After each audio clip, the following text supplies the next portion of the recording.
Welcome back to ஷல். இந்த video வந்து 2 கன்டென்ட் வந்து அடங்கியிருக்கு இந்த வீடியோவில். ஃபஸ்ட்டு வந்து பிகாம் ஜெனரல் யாருன்னா வந்து நானும் பிகாம் ஜெனரல் வந்து மெட்ராஸ் யூனிவர்சிட்டியில் வந்து போட்டிருக்கேன். ஸோ அதுக்கான ஹால் டிக்கெட்டு, அதுக்கப்புறம் வந்து செமஸ்டர் எப்போ எக்ஸாம் அப்படி வந்து ரிலீஸ் பண்ணியிருக்காங்க. ஸோ அந்த அப்டேட்டு. நெக்ஸ்ட் வந்து பார்த்திங்கன்னா இன்றைக்கி என்னோட சிஏ இன்டர் ப்ரிப்பரேஷனில் என்ன பண்ணேன், டே 14ல் என்ன பண்ணேன்னு சொல்ல போகிறேன். ஃபர்ஸ்ட் வந்து பிகாமில் என்ன அப்டேட் பார்த்துடலாம். ஸோ தெரியாதவங்க சொல்ல, நான் பிகாம் மெட்ராஸ் யூனிவர்சிட்டியில் பிகாம் ஜெனரல் வந்து டிஸ்டன்ஸ் எஜுகேஷன் நான் போட்டிருக்கேன். ஸோ ஒரு ஆதி காலத்தில் 1 வருஷம் முன்னாடி வந்து நான் அப்ளிகேஷன் அட்மிஷன் போட்டு 9,000 ரூபாய் கட்டி ஐடி கார்டெலாம் கொடுத்தாங்க. இப்போ தான் வந்து செமஸ்டர் எக்ஸாம் இருந்துச்சு. 1 மாதம் முன்னாடி தான் வந்து நம்மளோட இன்டர்னல் அசஸ்மெண்ட்ஸ்லாம் பண்ணுற மாதிரி இருந்துச்சு. ஸோ அதுக்கும் வீடியோ போட்டிருப்பேன். இந்த வீடியோ ஏன் போடுறேன் அப்படின்னா, சரி நம்ம தெரியாதவங்களுக்கு வந்து யூஸ் ஆகும்னு போடுறேன். இது ரொம்ப பேசாமல் வந்து என்ன அப்படின்னு பார்த்துடலாம். ஃபர்ஸ்ட் ஆஃப் ஆல் வந்து நம்ம ஃபஸ்ட்டு செமஸ்டருக்கு வந்து அப்டேட் சொல்லியிருக்காங்க. இது வந்து என்னோடய ஃப்ரெண்டு கோபிகா அப்படின்னு வந்து எனக்கு சொல்லியிருந்தாங்க. அண்ட் அவங்க சொன்னதை நான் அப்படியே சொல்கிறேன். அவங்க என்ன சொன்னாங்கன்னா, 23ஆம் தேதி இருக்குல்ல, வர மே 23ஆம் தேதி வந்து வெப்சைட்டில் வந்து ஆல் டிக்கெட் வந்து ரிலீஸ் பண்ண போகிறாங்க. ஸோ நீங்கள் அந்த ஆல் டிக்கெட்டில் வந்து எந்த டைமு அண்ட் நெக்ஸ்ட் வந்து பார்த்திங்கன்னா எப்போ வந்து உங்களுக்கு எந்த சென்டரில் போட்டிருக்காங்கலாம் உங்களுக்கு இருக்கும். அண்ட் அந்த பிடிஎஃப் வந்து எனக்கு அனுப்பிச்சிருந்தாங்க. அந்த பிடிஎஃப் வந்து கீழே டிஸ்கிரிப்ஷனில் கொடுக்குறேன், வேணா செக் பண்ணி பார்த்துங்க. நெக்ஸ்ட் வந்து செமஸ்டர் வந்து 31ஆம் தேதி அதுலேருந்து ஆரம்பிக்குது. 31ஆம் தேதி ஆரம்பித்து நான் வந்து பிகாம் ஜெனரல், நான் என்னோடய டேட்ஸ்லாம் சொல்கிறேன். பிகாம் ஜெனரல் வந்து நான் என்ன போட்டிருக்கேன்னா, மொத்தம் 5 சப்ஜெக்ட்ஸ் எனக்கு. ஃபர்ஸ்ட் வந்து தமிழ் வந்து 31ஆம் தேதி நடக்குது காலைல 10 மணிக்கு. நெக்ஸ்ட்டு பார்த்திங்கன்னா ஜூன் 1 வந்து ஜூன் 1 வந்து இங்கிலீஷ் பேப்பர் 1 இங்கிலீஷ் மட்டும்தான். அண்ட் நெக்ஸ்ட்டு வந்து மெயின் 3 பேப்பர் வந்து பார்த்திங்கன்னா 15ஆம் தேதி ஜூன் 15ஆம் தேதி பார்த்திங்கன்னா பேப்பர் 1 ஃபைனான்ஷியல் அக்கௌண்டிங்கு. நெக்ஸ்ட்டு 21ஆம் தேதி ஜூன் 21 வந்து பேப்பர் 2 பிஸ்னஸ் கம்யூனிகேஷன்.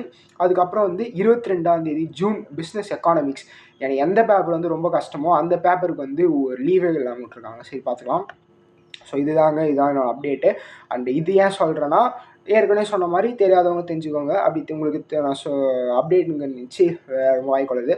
அப்படி வந்து உங்களுக்கு எதனா நீங்கள் இன்டர்னல் அசஸ்மெண்ட்டே பண்ணாமல் இருக்கீங்க, இல்லை வந்து நீங்கள் எக்ஸாமே உங்களுக்கு தெரியாமல் இருந்துச்சு அப்படின்னா இந்த வீடியோக்கு வந்து ஒரு லைக் போட்டுருங்க. பிகாஸ் நிறைய பேருக்கு சேரும் பிகாம் படித்தவங்களுக்கு. ஸோ அவள் தான் பிகாம் அப்டேட் அவள் தான். இன்றைக்கி வந்து என்னோடய சிஏ இன்டர் ப்ரிப்பரேஷனில் என்ன இருந்துச்சுன்னு பார்க்கலாம்.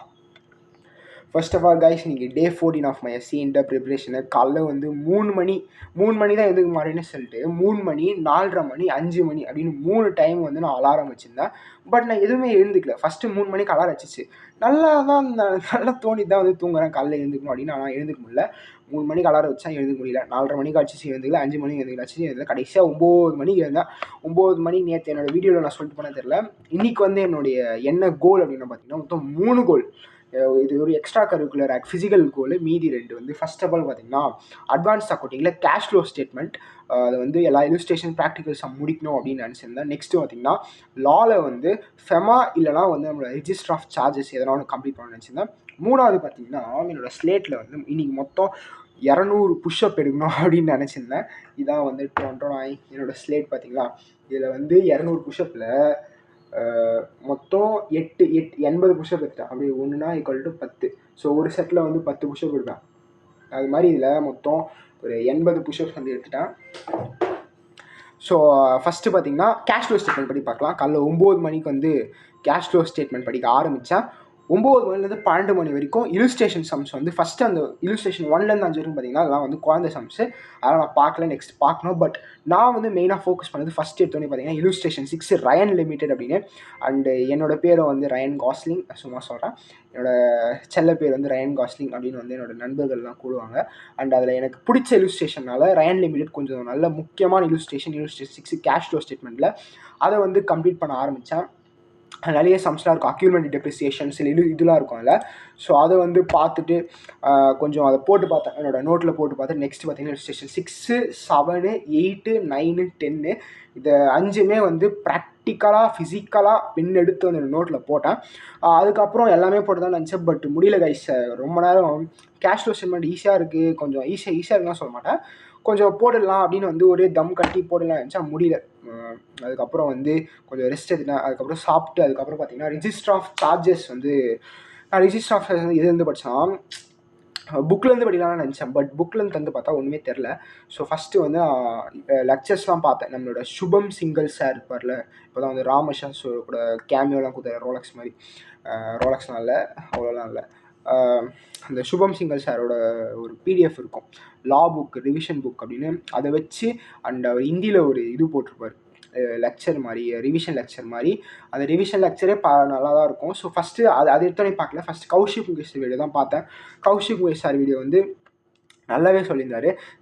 ரிஜிஸ்ட்ரேஷன் ஆஃப் சார்ஜஸ் அதை வந்து எக்ஸ்பிளைன் பண்ணியிருந்தார். அதை பார்த்துட்டு அதில் வந்து கௌஷிக் முகேஷ் சார் வீடியோவில் அந்த டைம் லிமிட் தான் பார்த்தேன்.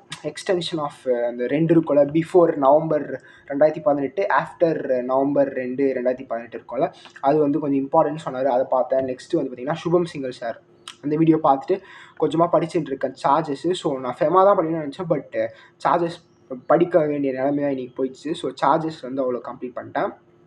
அண்ட் நெக்ஸ்ட்டு பார்த்தீங்கன்னா காலைல ஒரு முக்கியமான விஷயம் வந்து சொல்லணும்னு நினைக்கிறேன் கைஸ். நீங்கள் எதனா கேஷ் ஃப்ளோ ஸ்டேட்மெண்ட் படிக்கிறீங்க அப்படின்னா உங்களுக்கு வந்து முக்கியமான அட்ஜஸ்ட்மெண்ட்ஸ் வந்து நான் சொல்கிறேன், நோட் பண்ணிக்கோங்க. நீங்கள் யாரா படிக்காமல் இருக்கீங்கன்னா உங்களுக்கு வந்து குழம்பக்கூடிய சில விஷயங்கள்னு பார்த்தீங்கன்னா, ஃபஸ்ட்டு வந்து அக்யூமுலேட்டட் டெப்ரிசியேஷனு. நீங்கள் வந்து இன்டைரக்ட் மெத்தட் தான் நிறைய பேர் குழம்புன்னு நினைக்கிறேன். இல்லை, இன்டைரக்ட் மெத்தட் ஒன்றுமே கிடையாது. நீங்கள் வந்து இன்டைரக்ட் மெத்தட்னு பார்த்தீங்கன்னா மொத்தம் நம்ம ஏற்கனவே கேஷ் ஃப்ளோ ஸ்டேட்மெண்ட் தெரிஞ்சவங்களுக்கு தான் சொல்ல புரியும். Like operating activity, investing activity, financing activity இருக்கும்ல. அதில் ஆப்ரேட்டிங் ஆக்டிவிட்டி நம்ம டைரக்ட் மெத்தடில் போடும்போது சேல்ஸு, பர்ச்சேசஸ்ஸு, வேஜஸ் பெய்டு, சேலரிஸு அதெல்லாம் வந்து அவங்களே கொடுத்துட்ருப்பான். அது டேரக்ட் மெத்தடாக ஒன்றும் இல்லை, வாழைப்பழத்தை உரிச்சு கொடுத்துட்ருப்பான், அது நம்ம வாயில் வந்து கடிச்சு சாப்பிட்டா அது டேரக்ட் மெத்தடு. அதே வந்து இன்டேரக்ட் மெத்தட் பார்த்தீங்கன்னா அதில் வந்து ஓப்பனாக வந்து எந்த விஷயம் கொடுத்துருக்க மாட்டான். லைக் திடீர்னு வந்து நெட் ப்ராஃபிட் பிஃபோர் டேக்ஸ் கொடுக்கலாம், net profit net profit after tax தரலாம், இதெல்லாம் பார்த்தீங்கன்னா ரீடைன்ட் ஏர்னிங்ஸ் தரலாம். அதுலேருந்து நம்ம சில பசில்லாம் நினச்சி நம்ம ஏறி குமுக பண்ணி நம்ம வந்து ஆப்ரேட்டிங் கேஷ் ஜென்ரேட்டோ யூஸ்டோ இன் ஆப்ரேட்டிங் ஆக்டிவிட்டி கண்டுபிடிச்சிட்டு நெக்ஸ்ட் அப்படியே நம்ம போட்டுடலாம். ஸோ உங்களுக்கு யாருன்னா ரொம்ப கஷ்டமாக ஃபீல் பண்ணுறீங்கன்னா இன்டைரக்ட் மெத்தடில் லைக் அந்த accumulated depreciation method and next பார்த்தீங்கன்னா பிளான்ட் அக்கௌண்ட்டில் வந்து நீங்கள் ரொம்ப திணறலாம். பிகாஸ் அந்த அக்யூமுலேட் டெப்ரிசியேஷனு, ப்ரொவிஷன் ஃபார் டாக்ஸேஷனு, அந்த ஒர்க்கிங் நோட்ஸ் போடுறது தான் கைஸ் ரொம்ப பெருசு. நான் வந்து இன்றைக்கி என்ன கண்டுபிடிச்சிருக்கேன் அப்படின்னா, இவ்வளோ நாள் வந்து பென்சிலில் கோடு போட்டு பண்ணுவேன், அது ரொம்ப டைம் கன்சியூமிங் கண்டுபிடிச்சிட்டேன். ஸோ நீங்கள் யாருன்னா வந்து கேஷ் ஃப்ளோ ஸ்டேட்மெண்ட்டோ சரி, எந்த எக்ஸாம்பிள் நீங்கள் எழுதி பார்த்துருந்தாலும் சரி, நீங்கள் வந்து எக்ஸாமில் கூட நிறைய பேர் வந்து அப்படியே கையில் தான் கோடு போடுறாங்க. நீங்கள் கையில் கோடு போட்டே பழகுங்க கைஸ். பிகாஸ் தனியாக ஸ்கேல் எடுத்து போகிறது ரொம்ப டைம் ஆகுது. நானும் அதுக்கு அடாப்ட் ஆகிட்டேன். ஒரு கடந்த 2 நாட்களாக வந்து நானே பென்சில்லையோ பென்லையோ வந்து ஒரே கோடு போட்டு நானாக எழுதிட்டு இருக்கேன். அதான் இன்றைக்கி பண்ணேன். ஸோ கேஷ் ஃப்ளோ ஸ்டேட்மெண்ட் பொறுத்த வரைக்கும் இதான் கைஸ். நீங்கள் வந்து எந்த சம் போகிறீங்களோ இல்லையோ, இங்கே ரயன் லிமிட்டட் அந்த சம் இருக்கும். அது எங்கே படிக்கிறது ரயன் லிமிட்டட் சம் எப்படின்னு பார்த்தீங்கன்னா, நீங்கள் சாஹேப் அகாடமின்னு ஒரு யூடியூப் சேனல் இருக்குது. அவர் தான் என்னுடைய அக்கௌண்டிங் கடவுள். அவர் அக்கௌண்டிங் குருலாம் இல்லை, அக்கௌண்டிங் கடவுளே அவர் தான். ஃபஸ்ட்டு அக்கௌண்ட்ஸ் எனக்கு ஒன்றுமே தெரியாதவங்களுக்கு தெரியாது, எல்லாருக்கும் தெரியும். நான் வந்து பயோமேக்ஸ் இது பேக்ரவுண்டு வரேன். நான் படித்ததெல்லாம் கெமிஸ்ட்ரி, ஃபிசிக்ஸ், மேத்தமெட்டிக்ஸில் டெரிவேட்டிவ்ஸ், டிஃப்ரென்சியேஷன், இன்டகிரேஷன்ஸ் இதெல்லாம் படித்து வச்சுருக்கேன். திடீர்னு பார்த்தீங்கன்னா அக்கௌண்ட்ஸு, சிஏ ஃபவுண்டேஷன் வந்து இறங்கினோடனே எனக்கு டெபிட் கிரெடிட் எப்படி ஜேர்னல் என்ட்ரியே வந்து மலைப்பாந்துச்சு. நம்மனா கெமிஸ்ட்ரியே போட்டால் என்ன டெபிட்டு ஜேர்னலு இது என்ன லெஜருன்றான், ஒன்றுமே புரியல. அவர் தான் வந்து டீலர் அப்படின்னு ஒரு என்னது ட்ரிக்லாம் சொல்லி கொடுத்து, டிஇஏ வந்தால் இன்க்ரீஸ் ஆனால் டிக்ரீஸ் பண்ணோம், டெபிட் பண்ணணும், கிரெடிட் பண்ணணும், அக்கௌண்ட் சொல்லி அங்கேருந்து டெபிட் கிரெடிட்லேருந்து இப்போ வரைக்கும் கேஷ் ஃப்ளோ ஸ்டேட்மெண்ட் வரைக்கும் நான் வந்து என்னோடய எல்லா கான்செப்ட்ஸுக்கும் அவர் யூஸ் பண்ணுவேன். வீடியோவில் என்னெல்லாம் இருக்கோ எல்லாத்தையும் நான் வந்து கான்செப்ட்ஸ் பண்ணுவேன். அண்ட் அவரோட மெம்பர், அவர் யூடியூப் சேனல் ஒரு மெம்பர் ஒன்லி வீடியோஸ் இருக்குல்ல, அதில் வந்து மெம்பர் ஒன்லி வீடியோஸில் நான் ஒரு மெம்பர் நான். அண்டு அவர் எப்படி இப்போ அவரோட சேனல் தான் பார்த்தேன் கேஷ் ஃப்ளோ ஸ்டேட்மெண்ட் பொறுத்த வரைக்கும். அதில் பார்த்தீங்கன்னா ஒரு கான்செப்ட்ஸ் நீங்கள் யாருன்னா உங்களுக்கு படிக்கவே இல்லை, கேஷ் ஃப்ளோ ஸ்டேட்மெண்ட் ரொம்ப கஷ்டமாக இருக்குன்னு நினச்சா கூட நீங்கள் ஒரு வீடியோ ஸ்பெண்ட் பண்ணி நீங்கள் வந்து 1x ஸ்பீடோ இல்லை 2x ஸ்பீடோ, நான் வந்து ஃபஸ்ட் டைம் நீங்கள் பார்க்குறீங்கன்னா நான் வந்து 1x ஸ்பீட் தான் ரெக்கமெண்ட் பண்ணுவேன். எதில் ஒன்று பார்த்து நீங்கள் வந்து கற்றுக்கினீங்கன்னா ரொம்ப ரொம்ப ரொம்ப ஈஸியாக உங்களுக்கு புரியும். அண்ட் முக்கியமான இன்வெஸ்டேஷன் வந்து ரயன் லிமிட்டட்.